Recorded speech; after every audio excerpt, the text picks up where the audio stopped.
Қалайсыздар достар, қалдарыңыз қалай, жақсыздар ма, аман есенсіздер ма? Қол тимей кетті ғой, бүгін үй жинап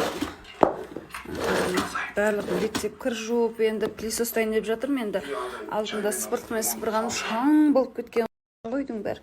Қазір енді пылесоспен андай тартатын істемейді да, енді мынамен тартамыз. Өйстіп бірақ андай қыртыс-мыртысын бәрін алады да, бір жақсы жері. Інімнің жатысына мұсыр төгіп кел десем жатыр. Түсірем, мұсыр төгіп кел десем жатыр, телевизор көріп, рахат өмірлері бал ғой, бал. Вот я мать года. Бөріктердің уже пісетін сезоны келді ғой. И мен деген жақсы көрем кішкентайымнан. Сонымен көп қып алып алдым да. И осы үшеу қалған кезінде есіме түсті, что мен мама екенмін. Баламның іші өтіп жүрсе енді білмеймін енді. Вообще есімнен шығып кеткен ғой. Назардан алдын ала кешірім сұрайым. Ну енді білмеймін, бола ма, болмай ма, может болатын шығар. Енді слишком бір не емес қой.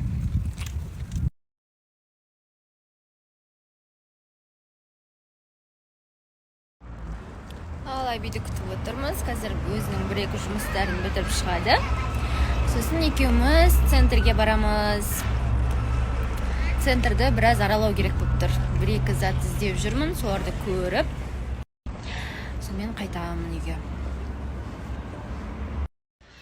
Всем привет еще раз. Хочу поделиться с вами своей дилеммой. Дело в том, что мне вчера понравилась одна школа под номером 157.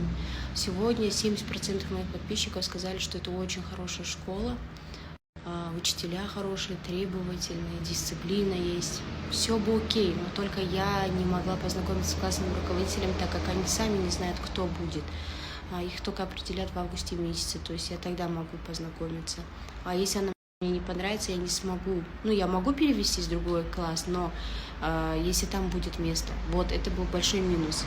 А в этой сегодняшней школе мне понравилось абсолютно все.